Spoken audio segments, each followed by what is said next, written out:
십자가 높이 달리사 그 아픔을 참았네. 오 사랑의 예수님, 내 맘을 고뎨니다. 곧 들어와 나와 함께하며 내 생명이 되소서. 미련한 우리 인생을 주의 공로를 모르고 그 쓸쓸한 상황 가운데 늘 헤매고 다녔네. 오 사랑의 예수님, 내 맘을 고뎨니다. 곧 들어와 나와 함께하며 내 생명이 되소서.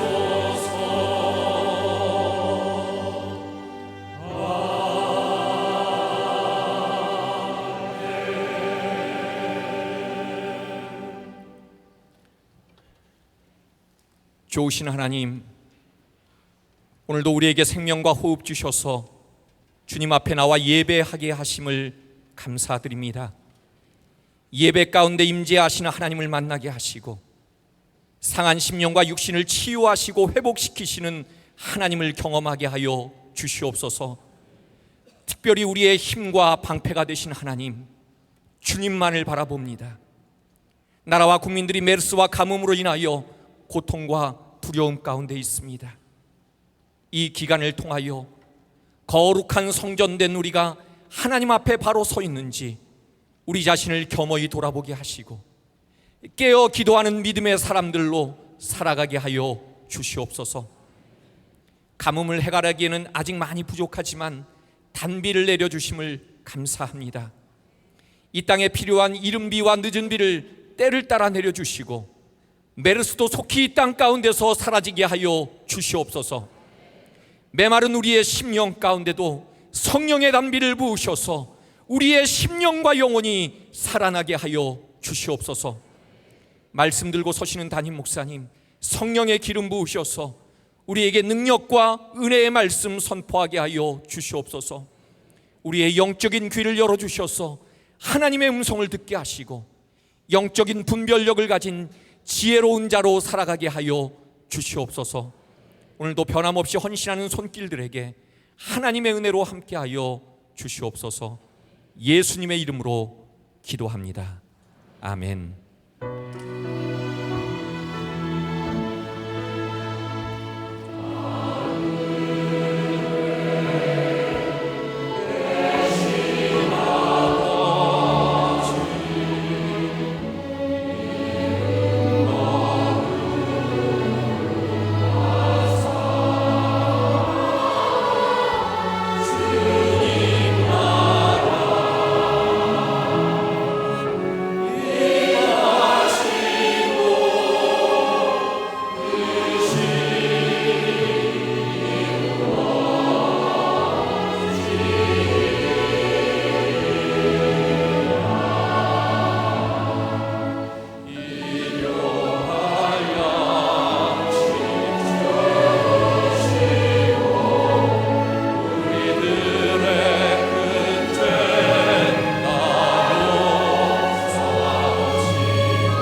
계속해서 고린도전서 말씀을 나누고 있습니다. 오늘은 지혜로운 자가 되십시오 라고 하는 제목으로 말씀을 나누겠습니다. 오늘 사도 바울은 이 지혜에 대해서 분별할 줄 아는 사람이 되라고 말하고 있는데, 정말 우리들이 살아가는 이 시대가 분별의 지혜가 필요한 때를 살아가고 있는 것 같습니다. 요즘 메르스 때문에 많은 사람들이 여러 가지 일들이 일어나고 있는데, 제가 지난주에 들은 이야기입니다. 어떤 분이 스타벅스에, 우리 교인 중에 한 분인 것 같아요, 앉아 있는데 어떤 손님이 스타벅스에 들어오자마자 앞에 비치되어 있는 시럽에 가더니 시럽을 짜가지고 손을 이렇게 비비고 들어왔다는 얘기를 들었어요. 별일들이 다 일어나고 있죠. 참 비슷한 것 같지만 우리들의 삶에 구별해야 될 것들이 참 많은 것 같고, 그것은 지혜이기도 하다는 생각이 듭니다. 오늘 우리들에게 주시는 가장 중요한 말씀 중에 하나가 사도 바울이 여러분들은 하나님의 거룩한 성전입니다 라는 말씀입니다. 우리들이 살아가는 동안 우리들이 성전임을 우리들이 알고 구별하고 살아가는가, 이것은 어쩌면 우리 신앙의 굉장히 핵심적인 질문일 것 같습니다. 언젠가 저와 함께 이렇게 설교를 바꾸어서 했던 장경동 목사님이 집회를 마치고 나서 저와 함께 식사를 하게 되었습니다. 신앙생활을 얼마 시작한 지 안 되는 교인이 식사 대접을 하게 되었는데, 식사 중에 이분이 잠깐 나갔다 들어오더라고요. 보니까 그 시간을 참 참기가 힘들어서 담배를 피고 온 것 같아요. 냄새도 솔솔 나고. 이 장 목사님이 그렇게 이야기를 했습니다. 예수를 잘 믿고 성령님을 모시려면 담배를 끊으세요. 연기가 가득하면 예수님 답답해서 오시겠소? 이렇게 이야기를 하시더라고요. 저에게 굉장히 인상적인 이야기였습니다. 우리들 속에 무엇이 있는가는 또 우리들 속에 무엇을 가질 것이냐 하고 연관이 되어 있는 문제입니다. 여러분들 속에는 무엇이 있는가? 제가 지난주에 읽었던 책 중에 새로 나온 책인데, 짐 심발라라고 하는 브루클린 태버네클 처치의 목사님이 쓴 책이 있습니다. 성령으로 다시 시작하라. 그 책에 보면 한 여성 모델에 대한 이야기가 나옵니다. 이 목사님의 교회를 다니고 있는데, 이 여인은 뭐 믿음을 가지고 교회를 나왔던 것은 아니고 그냥 친구의 권유에 의해서 설교를 듣고 예배를 참석하게 되었답니다. 어느 순간에서부터인가 믿음이 들어가기 시작했고 하나님의 사람으로 사는 것에 대한 고민이 시작되었는데, 모델이기 때문에 뭐 그런 사람들이 함께 모이는 파티에를 자주 참석을 했었던 것 같아요. 갑자기 그런 생각이 들더랍니다. 이 파티에 참석한 사람들이 하는 행동을 보니 이것은 그리스도인으로서 해야 될 일이 아니구나. 파티를 끊었답니다. 모델로서 여러 가지 그런 모델로서 활동을 하면서 여러 가지 일을 하는데, 한 번은 속옷 광고 모델을 하던 자신의 모습을 보면서 속옷 광고를 하는 것이 잘못된 것이 아니라 자신이 성적으로 상품화되고 있다는 생각에 모델 일을 해도 일을 골라야 되겠구나라는 생각을 하게 되었답니다. 그 책에서 내가 하나님의 자녀요 존귀한 사람이라고 하는 것을 깨닫게 되면서 그 여인의 삶에 일어났던 변화에 대한 이야기가 나오고 있습니다. 오늘 말씀의 주제, 지혜로운 자가 되는 데 있어서 참 중요한 것, 여러분들이 하나님의 성전인 것을 알지 못하십니까? 여러분들이 하나님의 성전이기 때문에 그 안에 성령님이 거하신다는 사실을 알지 못하십니까?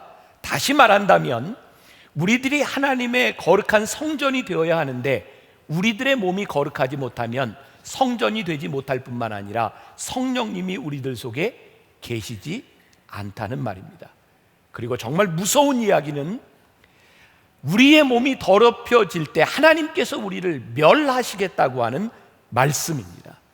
거룩하신 하나님, 거룩한 곳에 거하시는 하나님께서 우리 가운데 거하시지 않을 때, 거룩하지 못한 성전인 성도들에게 가장 불행한 일이 있다면 성령님이 거하시지 않는다는 것입니다. 이 말씀은 굉장히 무서운 말씀이기도 합니다. 성전이 건물적인 의미가 아니라고 볼 때, 우리가 오늘 예배드리고 있는 이 성전 안에도 우리들이 거룩함을 상실한다면 하나님이 계시지 않다고 하는 것이 얼마나 무서운 일이고, 그것이 무서운 이유는 성령님이 우리 안에 계시지 않을 때 우리가 성령님의 인도를 따라 살 수 없기 때문입니다. 제가 말씀을 준비하면서 보았던 어떤 책에 한자로 이런 말이 있더라고요. 불경어수 경어인. 우리들의 얼굴을 물에 비추어 보지 말고 사람에게 우리의 얼굴을 비추어 보라, 이런 말입니다.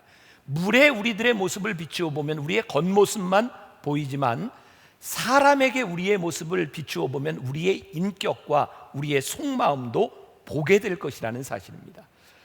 우리가 하나님의 거룩한 성전인지 아닌지를 우리들이 어떻게 알 수 있는가? 우리들이 만나는 사람을 통해 비추어지는 내 모습을 볼 때 우리들이 누군지를 분명히 알 수 있게 된다는 말입니다.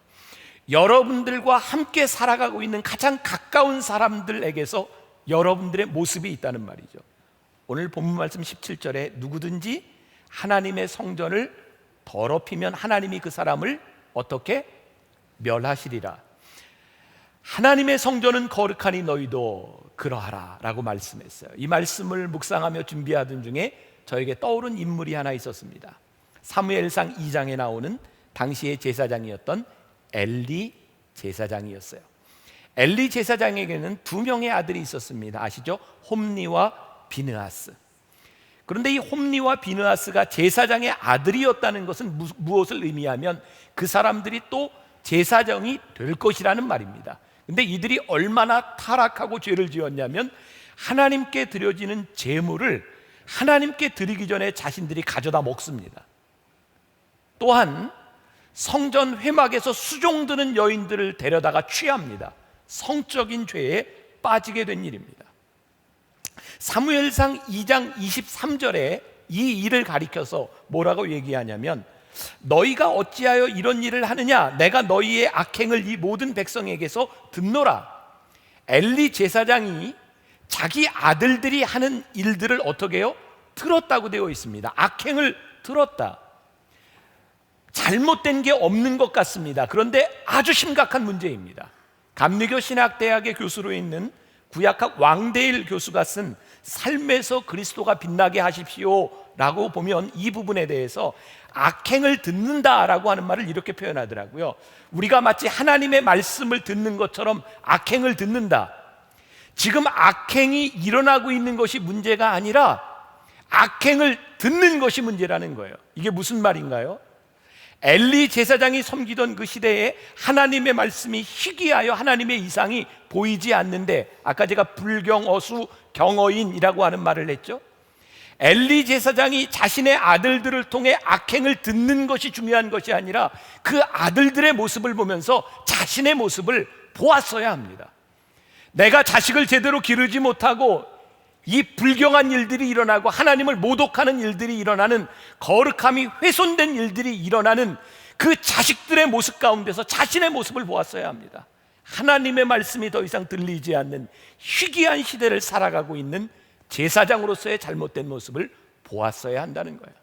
여러분, 무서운 이야기인데 여러분들의 자녀들 모습 가운데 여러분들의 모습을 보아야 된다는 말입니다. 여러분들의 자녀의 신앙의 모습 가운데 여러분들의 신앙의 모습이 있다는 거예요. 무서운 이야기인데 오늘 예배를 드리고 있는 만나 교인의 교인들의 모습 가운데 설교하고 있는 담임자의 제 모습이 있다는 말입니다. 여러분들이 가장 가까이에서 만나는 그 사람들에게서 여러분들의 모습이 보여져야 된다는 말입니다. 무서운 말씀입니다. 그리고 중요한 것은 우리가 그리스도의 성전이기 때문에 그 누군가가 우리를 통해서 보는 성전의 모습을 통하여 그들이 하나님을 믿어야 될 터인데 오늘날 우리들의 거룩함이 사라져버린 것이 얼마나 큰 문제인지. 사무엘상 4장으로 가면 이스라엘 백성들이 블레셋과의 전쟁에서 패하고 난 이후에 홈니와 비느하스가 전쟁에 이기기 위하여 하나님의 법궤를 들고 전쟁에 나갑니다. 어떻게 됐는지 아세요? 전쟁에 집니다. 진 것이 문제가 아니라 홈니와 비느하스가 전쟁에서 죽임을 당합니다. 그 죽임을 당했다는 이야기를 듣고 엘리 제사장이 놀래서 의자에 떨어져 목이 부러져 죽습니다. 엘리 제사장과 그 두 아들이 다 죽습니다.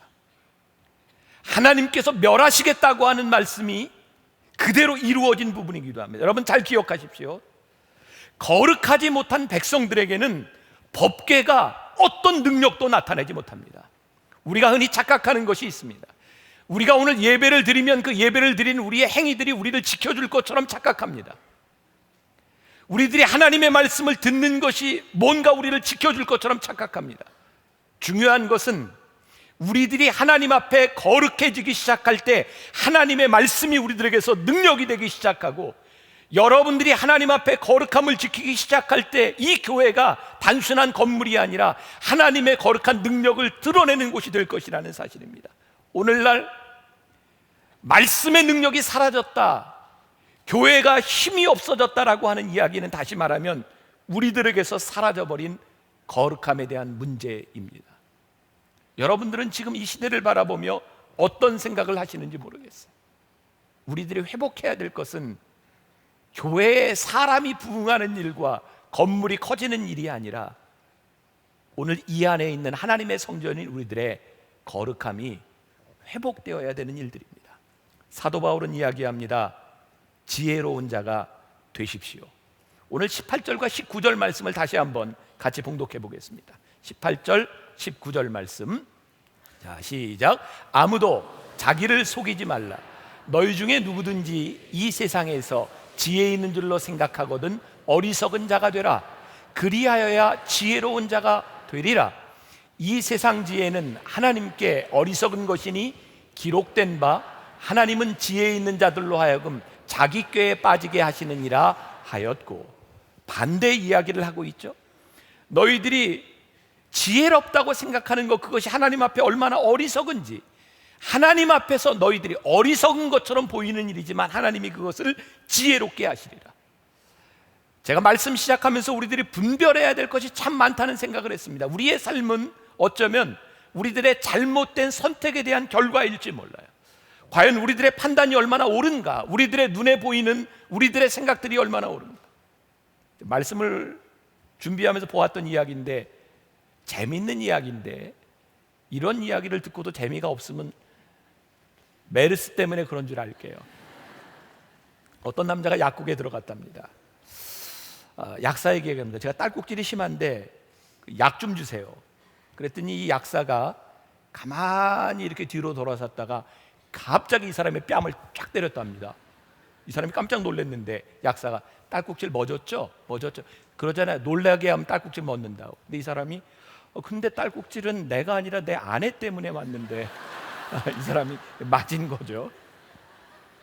이 약사도 아마 잘한다고 한 일일 텐데 잘한 게 참 잘한 일이 아닌 것 같아요. 여러분들의 삶을 한번 잘 보세요.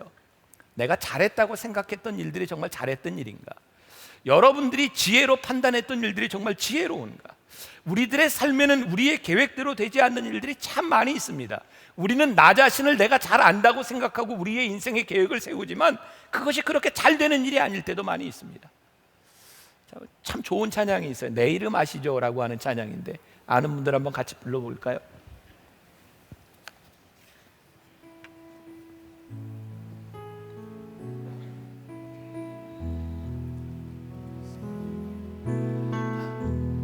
나를 지으신 주님 내 안에 계셔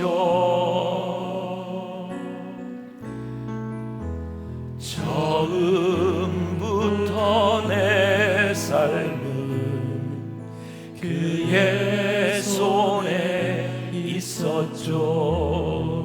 내 이름 아시죠? 내 이름 아시죠? 내 모든 생각도 내 흐르는 눈물 그가 닦아주셨죠. 그는 내 아버지,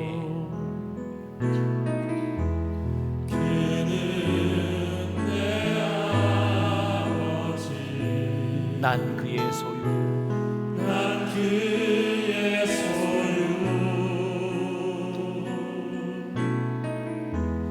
내가 어디를 가든지 날 떠나지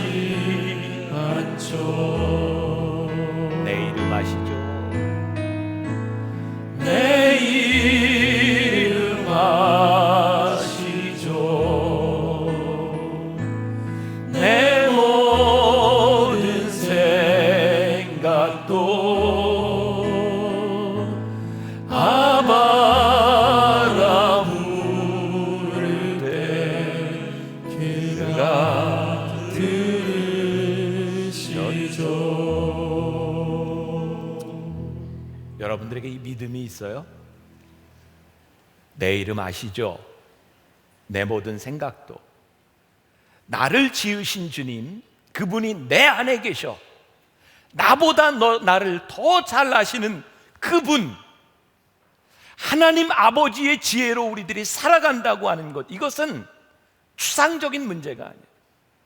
오늘 제가 이 말씀을 듣고 늘 그랬던 것처럼 새벽에 어머니 기도실에서 기도하면서, 하나님, 오늘 제가 이 말씀을 들고 전하는 이 말씀이 추상적인 말씀이 되지 않기를 원합니다. 지혜로 따라 살아간다고 하는 이 말씀이 하나님의 지혜로 살아간다고 하는 것이 우리들에게 뜬구름 잡는 이야기가 아니라, 우리가 하나님 앞에 지혜를 구할 때 우리를 지으신 하나님께서 우리에게 주시는 그 지혜가 우리들의 삶에 얼마나 구체적이고 실제적인 일인지를 우리들이 깨달아 알고 살게 하여 주옵소서. 우리들에게 이 믿음이 없다면 어떻게 하나님 앞에 우리들이 기도하며 우리의 인생을 맡길 수 있겠습니까? 야고보서 1장 5절 말씀해 보니까, 너희 중에 누구든지 지혜가 부족하거든 모든 사람에게 후히 주시고 꾸짖지 아니하시는 하나님께 구하라. 오늘 여러분들의 인생의 문제, 여러분들의 삶의 진로, 하찮은 것처럼 보이는, 아니 여러분들이 가장 자신 있게 생각하는 그 부분에 있어서도 여러분들이 하나님 앞에 지혜를 구할 때에 후히 주시고 꾸짖지 아니하시는 하나님께서 우리들에게 주시리라고 하는 이 믿음, 우리들에게 필요한 것은 형편을 바꿔달라고 하는 기도가 아니라, 오늘 이 형편 가운데 하나님이 우리들에게 뜻하시는 것이 무엇인지를 아는 것, 하나님께서 우리들에게 지혜를 주셔서 능히 이길 수 있는 힘을 달라고 기도하는 것. 적어도 저는 지난 금요일부터 하나님께서 제 마음에 주신 생각이, 왜 우리 민족을 이렇게 곤고하게 하십니까? 하나님 100년 만의 가뭄이라고 하는 이 가뭄 가운데서 하나님, 우리가 할 수 있는 일이 무엇입니까? 메르스, 아무렇지도 않게 생각했을지 모르지만 우리들이 통제할 수 없는 이 상황 가운데서 하나님 우리들에게 무엇을 하라고 말씀하십니까? 시청 앞에서 동성연애자들이 모든 사람들이 보는 앞에서 퍼포먼스를 하고, 그런 상황 가운데서 신앙인들이 무엇을 해야 되겠습니까? 하나님께서 저에게 주시는 생각은 기도하라는 사인으로 들리는 거예요. 하나님, 우리 민족이 정말 힘들고 어려웠던 때, 6.25를 지나고 구한말을 지날 때, 우리나라가 60년대 70년대 어려운 시간을 지날 때 여기저기 민족재단에서 무릎 꿇고 기도하던 사람들을 통해서 이 민족을 세워주셨던 하나님께서 오늘 한국교회에 말씀하시는 것이 무엇일까? 너희들이 돈으로 누구를 도와주는 것이 문제가 아니고, 단순히 사람들에게 찾아가서 도와주는 것에 대한 문제가 아니고, 이거 근본적인 이 민족과 이 나라를 위한 기도를 하나님께서 우리들에게 요청하는 것이 아닐까? 저에게는 그런 생각이 들었어요. 오늘날 이 시기에 하나님께서 우리들에게 주시는 그 지혜는 하나님과의 관계와 밀접한 연관이 있어요. 얼만큼 하나님을 믿고 내가 신뢰하느냐에 따라 하나님께로부터 오는 지혜가 나의 것이 될 수 있어요. 로마서 11장 33절 말씀, 우리 같이 한번 보겠습니다. 꼭 기억했으면 좋겠어요. 같이 봅니다. 깊도다 하나님의 지혜와 지식의 풍성함이요, 그의 판단은 헤아리지 못할 것이며 그의 길은 찾지 못할 것이로다. 깊도다 하나님의 지혜와 지식의 풍성함이요. 우리가 하나님을 믿고 신뢰하지 않는데 어떻게 하나님의 지혜의 풍성함이 우리 가운데 들어올 수 있겠습니까? 하나님의 지혜를 믿고 신뢰하기 시작할 때 그 깊은 지혜의 지경이 우리들의 삶에서 넓혀질 수 있지 않겠습니까? 적어도 사도 바울이 하나님을 만나기 전 그에게 중생의 체험이 있기 전에는 그가 생각하는 지혜를 가지고 살았어요. 그가 부활하신 하나님을 만나고 그가 믿음의 고백을 합니다. 빌립보서 3장 8절에 보니까, 또한 모든 것을 해로 여김은 내 주 그리스도 예수를 아는 지식이 가장 고상하기 때문이라. 여러분들의 삶에 가장 고상한 것이 그렇지 않은 것들을 배설물로 여기게 하는 그것이 무엇인가? 제가 여러분들에게 자주 하는 이야기입니다. 때때로 우리의 기도조차도, 우리의 바람과 우리의 꿈조차도 하나님이 틀게 하실 때, 그것은 우리의 인생의 망가짐이 아니라 우리를 향한 하나님의 계획이 보이기 시작할 때 우리는 믿음의 길을 갈 수 있다. 창세기 26장에 보면 우리가 잘 아는 이삭의 이야기가 나오고 있어요. 이삭이 그랄 지방에 거하게 될 때에 그가 그 땅에서 정착하기 위해서 우물을 파요. 당시 근동 지방의 이스라엘 지역에는 물이 그렇게 나오는 데가 아닙니다. 우물을 팠는데 물이 나와요. 얼마나 감사한 일입니까? 근데 그랄 지방에 사는 그 사람들이 이삭의 우물을 빼앗습니다. 이삭은 진짜 바보같이 싸움도 하지 아니하고 그 우물을 양보하고 다른 곳에 가서 우물을 팝니다. 팠는데 또 우물이 나와요. 그랬더니 그 사람들이 그 우물을 또 빼앗아요. 이삭은 바보같이 그 우물을 양보하고 또 떠나갑니다. 아니, 그리고 팠는데 또 우물이 나와요. 그때 놀라운 신앙의 고백이 창세기 26장 28절에 그 우물을 빼앗았던 사람들의 이야기입니다. 그들이 이르되 여호와께서 너와 함께 계심을 우리가 분명히 보았으므로 우리의 사이 곧 우리와 너 사이에 맹세하여 너와 계약을 맺으리라 말하였노라. 제가 오늘 여러분들에게 하고 싶은 이야기가 뭔지 아세요? 우리의 지혜와 우리의 세상의 방법으로는 내가 판 우물을 지키는 것이 맞는 일입니다. 그런데 그 지혜로 살아가는 것이 아니라 하나님이 주시는 마음 때문에 다른 곳에 가서 우물을 파고 또 바보처럼 우물을 빼앗겼는데, 그 바보 같은 이삭을 바라보며 하나님을 알지 못하는 사람들이 고백하기를 내가 너를 보니 여호와께서 너와 함께 하심을 보았노라. 우리들이 신앙에 우리들이 꿈꿔야 될 것이 무엇입니까? 우리들이 정말 바보처럼 사는 것 같고 세상의 지혜로 사는 것 같지 아니한데, 우리들이 미련한 것 같은데 우리의 삶을 통해서 사람들이 고백하는 거예요. 내가 너를 보니 하나님이 계시는구나. 세상의 지혜를 하나님이 패하셔서 미련한 것들을 통하여 영광을 받으시는 순간입니다. 우리가 하나님을 믿고 신앙으로 살아간다는 것이 적어도 세상과는 달라야 하지 않겠는가. 제가 참 좋아하는 말입니다. 신앙으로 산다고 하는 것은 세상에 대하여 어리석게 사는 일이다. 세상 사람들과 우리들이 똑같이 살아간다면 우리의 가지고 있는 신앙이 무엇입니까? 세상의 법칙과 성경의 원리가 달라야 맞는 것이 아니겠습니까? 세상 사람들이 살아가는 원리, 우리가 말씀으로 살아가는 원리가 동일하다면 오늘 우리가 여기에서 하나님을 고백하는 이유가 무엇이겠습니까? 육체의 본능을 따라 사는 것은 동물입니다. 이성을 따라 살아가는 것은 사람입니다. 그러나 성령의 인도하심을 따라 사는 것은 그리스도인입니다. 하나님은 여러분들을 사람처럼 살라고 부르신 것이 아니라 그리스도인처럼 살라고 여러분들을 부르셨습니다. 오늘 우리들에게 주시는 도전이 무엇입니까? 인간으로 살 것이냐, 그리스도인으로 살 것이냐. 제가 어제 고향 외고에서 외고 학생들을 위한 그런 채플을 인도하고 왔어요.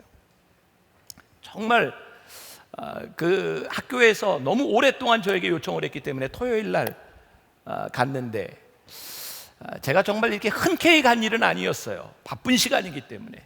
근데 가서 말씀을 전하려고 서니까 그 500여 명의 학생들의 미래를 바라보니까 제가 서 있는 것이 너무너무 귀하다는 생각이 들더라고요. 아이들에게 물었습니다. 얘들아, 너희들은 인생을 평범하게 살고 싶으냐, 비범하게 살고 싶으냐? 아이들이 비범하게 살고 싶다 그러더라고요. 제가 아이들에게 너희들이 비범하게 살 수 있는 비결을 알려주겠다. 여러분들도 알고 싶으십니까? 너희들이 세상 사람들처럼 동일하게 살아가면 너희들은 평범한 인생이 될 것이고, 너희들이 세상 사람들이 살아가는 방법이 아닌 이 세상을 거슬리는 하나님이 너희를 부르신 이유가 있는 삶을 살아갈 때 너희들의 삶은 비범해질 것이다. 저는 우리 그리스도인들이 비범한 인생을 살아간다고 하는 것은 세상의 기준에서의 어떤 엑설런트한 그런 것을 이야기하는 것이 아닙니다. 적어도 하나님의 말씀이 우리들 가운데 있어서 이 세상을 거스릴 수 있는 용기가 우리들에게 있는가? 하나님은 오늘 우리들에게 그것을 물으시고 있는 거죠. 제가 지난번 우리 교인들과 함께 국내 성지순례를 갔다 오고 나서 특별히 선교사들의 이야기, 우리 국내 그 한국 교회사에 대해서 요즘 많은 관심을 가지고 있습니다. 우리 한국 교회 역사에 있어서 선교사에 있어서 한 획을 그은 아주 중요한 인물이 있습니다. 존 로스 선교사입니다. 그는 한국을 선교하러 왔던 사람이 아니라 중국의 선교사로 1872년에 들어갑니다. 1872년. 그는 젊은 나이에 아내와 함께 중국에 들어갔는데 1872년에 들어간 지 1년 만에 아내가 죽습니다. 어쩌면 굉장히 많이 디프레스 될 수 있는 상황이죠. 내가 꿈을 가지고 이 땅에 들어갔는데 하나님 왜 나에게 이런 시련을 주십니까? 그때 그가 중국에서 들었던 이야기가 토마스 선교사에 대한 이야기였습니다. 1866년 그가 들어오기 6년 전에 대동강변에 들어와서 복음을 전하러 들어왔다가 한마디도 전하지 못하고 죽었던 토마스 선교사에 대한 이야기를 듣습니다. 하나님께서 그에게 토마스 선교사의 이야기를 통해서 조선이라고 하는 나라에 대해 관심을 가지게 하셨고, 그는 몇 년 후에 압록강변에 있는 중국과 조선의 국경지대에 있는 고려문까지 와서 조선 사람들을 만나게 됩니다. 유명한 서상윤이라고 하는 사람도 만나게 되고, 그는 성경을 번역하기 시작합니다. 요한복음, 마가복음, 누가복음, 마태복음, 로마서 차례로 성경을 번역하기 시작했고 1886년에 이 연대를 잘 기억하십시오. 1886년에 신약 전체를 완역합니다. 제가 왜 이야기를 하는 줄 아세요? 1886년에 성경을 완역했다고 하는 것이 얼마나 놀라운 일인지 아십니까? 우리나라의 최초의 선교사가 들어온 때가 언제인지 아세요? 1885년 아펜젤라와 언더우드가 1885년에 들어옵니다. 그런데 이미 성경들이 번역이 되고 있었고 그들이 들어온 지 1년 후에는 신약 성경이 완역되었습니다. 어느 나라의 선교 역사도요, 성경이 먼저 번역된 나라가 없습니다. 선교사들이 들어와서 선교하면서 성경을 번역하고 번역한 성경을 가지고 선교하는데, 이 조선 땅은 이미 존 로스라고 하는 사람을 통해 성경을 번역하게 했고 그 이후에 복음이 전국에 퍼지게 됩니다. 저는요, 이 존 로스의 이야기를 들으면서 어쩌면 그가 중국을 생각하고 그의 계획은 중국 땅이었는데 중국에 온 그를 향한 하나님의 계획은 조선 땅이었다는 거예요. 하나님은 그의 계획대로 움직이신 분이 아니라 하나님의 계획대로 그를 쓰시고 있다는 사실이에요. 여러분, 하나님 앞에 여러분들을 열어놓으십시오. 여러분들이 무엇을 계획하였든 괜찮습니다. 그러나 여러분들의 계획이 아닌 하나님의 계획으로 여러분들을 쓰시는 부분에 대해서 여러분들을 열어놓으십시오. 저는 지금 만나교회에 제가 한 가지 중요한 사역을 놓고 기도하고 있습니다. 근데 제가 매일 기도하는 내용이 뭔지 아세요? 하나님, 저에게 이 마음을 주셨는데 하나님이 원하시는 일이면 하나님 인도하십시오. 그러나 하나님이 원하시지 않는다면 막아주십시오. 순종하겠습니다. 하나님은 우리의 계획이 아닌 하나님의 계획대로 일하시는 분. 욥기 23장 10절에 보면 욥의 놀라운 고백이 있죠. 그러나 내가 가는 길을 그가 아시나니 나를 단련하신 후에는 내가 순금같이 되어 나오리라. 어떻게 해요? 내가 가는 길을 누가 아세요? 그가 아시나니. 내가 내 길을 아는 것이 아니라 그가 내 길을 아시나니 어느 날 내 모습을 바라보니 그가 나를 순금같이 만드셔서 나를 쓰시고 있구나. 여러분들의 인생의 가장 놀라운 믿음의 고백이 무엇일까요? 내가 이렇게 애쓰고 정말 바락바락 애쓰며 살아왔는데 내가 실패한 것 같았는데 지금 내 모습을 바라보니 하나님이 나를 순금같이 만드셔서 나를 이 자리에 있게 하셨구나. 얼마나 놀라운 믿음의 고백입니까? 오늘 사도 바울은 21절에서 그런즉 누구든지 사람을 자랑하지 말라, 만물이 다 너희 것임이니라 라고 말씀하고 있어요. 사람을 자랑하지 말라. 제가 말씀을 준비하며 보았던 리빙 바이블에 보면 이런 식의 표현이 되어 있습니다. 세상의 지혜로운 자를 따라가는 것을 자랑하지 말아라. 지혜로운 자를 따라갈 생각하지 말아라. 왜? 하나님께서 이미 너희에게 주셨느니라. 너희들에게 필요한 것은 하나님을 믿고 신뢰하며 하나님의 지혜를 구하는 것이지 세상의 지혜를 따라 살아가지 마라.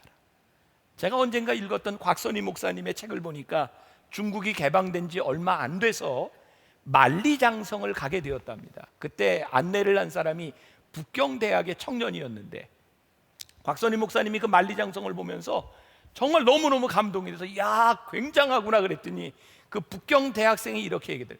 미련한 일이지요. 미련한 일이지요. 여러분, 만리장성이, 우주에 가서 봐도 보이는 그 만리장성이, 여러분, 그 시대에 진시 황제가 만들었던 만리장, 여러분 상상이 갑니까? 어떻게 그 시대에 저런 만리장성을 쌓을 수 있었을까? 만리장성 쌓고 얼마 안 돼 제국이 멸망합니다. 외적이 침입하지 말라고 만들어놓은 만리장성 금방 넘어갑니다. 저는요, 처음 삼국지를 읽었을 때, 삼국지 읽어보셨어요?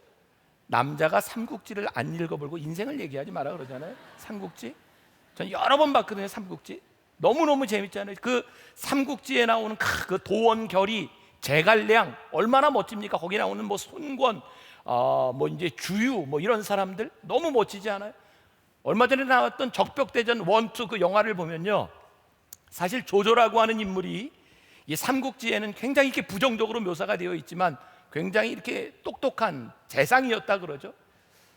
이 조조가 80만 대군을 이끌고 그 적벽에서 싸우잖아요. 그때 손권, 유비 같이 이렇게 동맹을 맺죠. 제갈량도 나오고 주유천하라고 할 만큼 유명한 주유도 나오고 전쟁에 이깁니다. 80만 대군을 물리칩니다. 제가 삼국지를 보면서, 제가 중학교 때 삼국지 처음 보면서 진짜 허망했던 게 뭐냐면, 그 주인공들이 다 사라지고 그들이 천하를 제패하지 못했다는 거예요. 굉장히 허무하더라고요. 제갈량도 주유도 천하 통일하지 못합니다. 우리 삶의 지혜에 있는 자들, 그 지혜가 굉장한 것 같은데 그렇지 않습니다. 지금 이 세상을 움직이고 있는 세상의 원리들이 굉장한 것 같은데 그렇지 않습니다. 하나님께서 우리들에게 말씀합니다. 세상의 지혜, 세상의 똑똑한 사람들 자랑하지 말아라. 이미 하나님께서 우리들에게 모든 것을 주셨는데 너희들이 분별하고 거룩한 성전이 되어서 너희들이 살아가는 것, 하나님께서 오늘 너희들에게 말씀하시는 그것을 아는 것. 그래서 저는 하나님의 사람은요, 성령의 물결을 타되 세상의 물결을 거슬러 올라가는 것이 하나님의 사람이라고 생각해요. 저는 여러분들이 정말 바보처럼 살았으면 좋겠어요. 오늘 제가 여러분들에게 신앙의 도전을 드립니다. 여러분들이 일주일을 살아가는 동안 세상에 똑똑한 일이 아니라 내가 정말 바보 같은 결정을 한번 해봤으면 좋겠어요. 바보 같은데 여러분들의 마음을 편하게 하는 일, 성령님께서 여러분들의 마음을 평안하게 하는 일, 여러분들이 정말 똑똑하게 이성적으로 판단했는데 그 판단이 여러분들을 불편하게 하는 것이 아니라 어리석은 일들이 여러분들의 마음을 편하게 하는 일, 저는 그게 이 세상을 바꿀 수 있는 일이라고 생각해요. 하나님의 거룩한 성전이 드러나는 일이라고 생각해요. 여러분, 한 주 동안 기도하십시오. 하나님, 제가 이 세상을 바라보며 제 지혜로 판단하게 해주세요라고 하는 기도가 아니라, 하나님의 마음을 저에게 주사 이 세상을 바라보는 하나님의 마음이 보이게 하여 주셔서 판단이 아닌 긍휼의 마음이 저에게 보이게 하여 주옵소서. 지금 이 세상을 살고 있는 모든 사람들이 증오하고 미워하고 서로를 헐뜯을 때 우리가 그들을 헐뜯으며 승리할 수 있는 것이 아니라 하나님의 마음이 이길 수 있는 것이 아닌가. 적어도 그 믿음이 없다면 우리가 어떻게 이 세상을 거스르며 살아가겠습니까? 힘든 결정, 근데 우리들에게 찾아오는 평안한 마음, 손해볼 것 같은데 바보 같은 소리를 들었는데 하나님이 드러나는 일, 우리가 하나님을 인정하면 하나님이 우리를 인정하십니다. 우리가 하나님을 사랑하면 우리가 하나님의 사랑을 입습니다.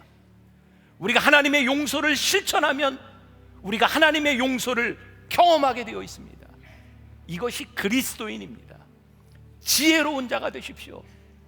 세상에서부터 미련한 자 같으나 그러나 지혜로운 자, 이것은 추상적인 얘기가 아니라 여러분들의 삶에 아주 구체적인 이야기가 될 때 여러분들의 길을 인도하시는 하나님을 여러분들의 입술로 고백하게 될 줄 믿습니다. 다음 한 주간 여러분들 속에 역사하시는 하나님을 고백할 수 있는 귀한 날이 되시기를 주님의 이름으로 간절히 축원합니다.